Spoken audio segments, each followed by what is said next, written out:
자, 희대의 8조 사기극이라고 불리는 이 임창정이 연루된 SG 증권 사태. 여기서 사용된 이 CFD 거래가 뭔지 한번 살펴보겠습니다.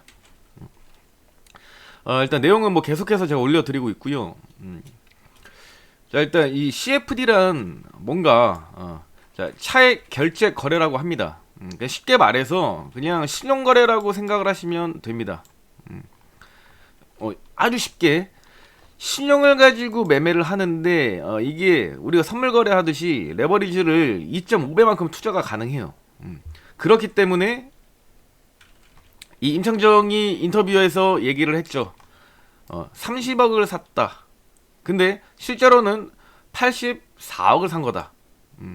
이 얘기가 이 30억에 레버리지 2.5배가 들어가게 되면 이게 85억입니다. 지금 임창정은 이 얘기를 하고 있는 거예요. 내 돈은 30억이 들어갔고 레버리지를 써서 총 84억이 사진 거다.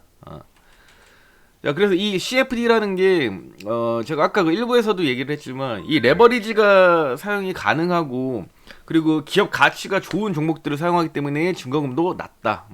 그래서 계약금 최소 한도가 투자액이 한 30에서 40% 정도 되고 나머지 60%는 증권사 돈으로 투자하는 개념이다. 자, 이 말이 나머지를 증권사 돈으로 하기 때문에 뭐 부담은 좀 덜 하겠죠. 하지만 모든 건 장단점이 있습니다. 자, 그 장단점을 보면 자, 상승하면 당연히 좋죠. 내 돈은 얼마 들어가지 않았는데 수익은 그 이상 볼 수 있는 거니까. 하지만 반대가 중요하겠죠. 자, 주가가 하락해서 손실이 발생하면 계약금을 채워 넣어야 됩니다. 이게 무슨 얘기죠? 우리가 그 부족한 증거금만큼 다시 채워놔야 된다는 거예요. 그렇지 않으면 우리가 흔히 아는 이 반대매매 이게 걸리게 되는 겁니다. 그냥 전 재산이 다 날아가게 되죠. 여기 나와 있는 게 이게 바로 반대매매를 얘기하는 겁니다. 그래서 주식을 갖고 있지 않아도 이 증거금만 내면 증권사가 대신 매매를 합니다. 그리고 그 수익이 나게 되면 그 차익을 투자자한테 주고 이 증권사의 원래 그 수익 모델이 이제 수수료죠. 이 수수료를 가져간다. 그래서 매매도 상당히 많이 하니까 이 수수료도 늘어나서 증권사 수익이 증가하게 되는 거고, 그리고 고객들은 수익이 나게 되면 수익금을 받을 수 있으니까 좋은 거고, 좋게 말하면 좋은 점은 많습니다. 그리고 이제 이 CFD라는 이 상품 자체가 여기를 보시면 돼요. 양도소득세율이 11%인데 일반 주식이 33%죠. 그렇기 때문에 더 낮고, 그리고 종소세 대상이 아니기 때문에 돈이 많은 사람들은 익명성이 보장되기 때문에 인기가 있다.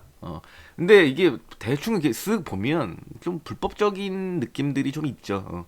그래서 이런 문제들을 지금 금감원이 직접 나서서 증권사 CEO들과 함께 해서 이 CFD의 문제점이라든지 보완해야 할 점, 그리고 규제 이런 것들을 지금 빠르게 만들어내고 있습니다.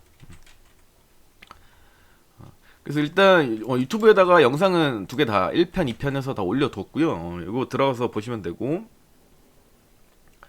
자, 이 CFD 거래 이게 2020년부터 이제 급증을 하게 됐는데, 이게 왜 그러냐면 개인 전문 투자자 요건을 완화했기 때문입니다. 어떻게 완화했냐면 금융투자 상품 잔고 기준이 원래 5억 이상이었어요.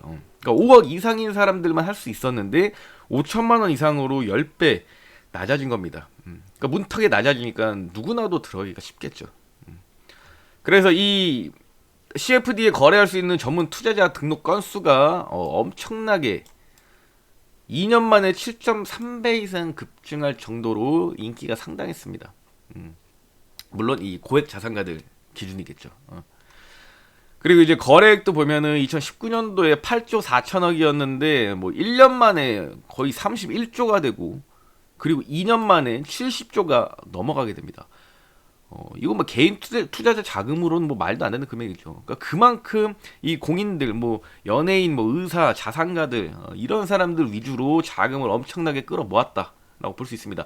그래서 이번에 임창정 SG증권 사태 때는 1조 정도라고 말하는데 아마 플러스 알파일 거예요. 이거보다 훨씬 더 클 겁니다.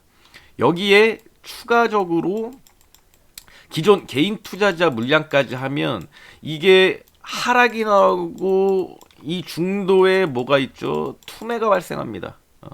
그러니까 매도가 나오다가 반대 매매로 다 깨지고, 그리고 그 속에는 개인 투자자들의 투매까지 더해지니까 하락이 상당했죠. 마이너스 거의 80% 정도까지 나왔으니까요. 수년간 끌어올린 주가를 단 며칠 만에 그대로 돌려놓은 사건입니다.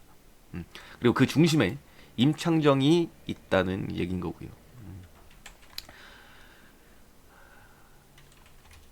그래 지금 이 8종목 사태 관련자들 뭐 임창정이 피해자일 수도 있죠. 실제로 지금 뭐 그렇지 않다라는 게 좀 지배적이긴 한데, 지금 이 사람들보다 더 중요한 게 일반 개인 투자자들입니다. 기존에 우리가 아는 이 종목들, 자 예를 들어서 이 삼천리는 자전거가 아닙니다. 가스 회사예요. 지금 서울가스나 삼천리 같은 경우에도 시중에서 우리가 알고 있었던 거는 러시아와 우크라이나 전쟁으로 인해서 이 가스의 반사익, 여기에 부각이 되면서 이 종목들이 상승을 하는구나라고 보통 우리가 표면적으로 알고 있었죠. 하지만 이것도 결국엔 그냥 하나의 재료일 뿐이었다.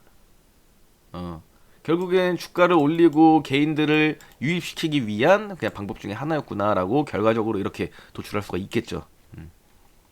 그래서 여기 있는 종목들이 상당히 기업 가치도 있고 돈도 많고 안정적인 기업들이기 때문에 이 SG증권에서도 이 가치를 높게 잡다 보니까 우리가 이 증거금, 그러니까 담보를 받을 때 이 신용을 높게 봐주는 겁니다. 그러니까 대출이 잘 나오는 거죠, 쉽게 말해서. 그래서 이용하기가 쉬웠다. 그래서 이런 종목들이 워낙 괜찮다, 가치주다 그러면서 이 품절주라는 얘기가 나오죠. 그래서 막 급등락이 막 나오는 건 아니지만 안정적으로 쭉 주가가 상승해주는 참 좋은 종목들, 기업들이었지만 이번에 타겟이 돼버렸죠. 그래서 요거는 이제 아까 얘기했던 SG 사태 8종목 주가 조작 의혹 일지고, 여기에 관련해서는 이전 영상을 좀 확인을 해주세요. 그래서 지금 이 CFD 거래에 대해서도 좀 봤지만, 이게 사실 고액 자산가들 위주로 이게 판매가 되고 운영이 되던 상품이기 때문에 일반 투자자가 잘 알지는 못합니다. 근데 아까 제가 얘기했던 것처럼 자, 이게 우리 삶이든 투자든 똑같습니다. 누군가한테 빌리는 건 사실 좋지 않죠.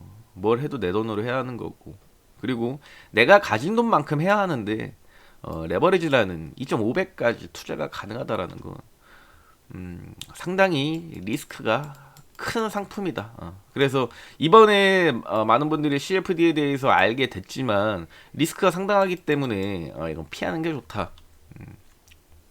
왜냐면은 우리 보통 투자자들도 이 선물 매매가 위험하다라고 생각을 하잖아요. 위험하죠.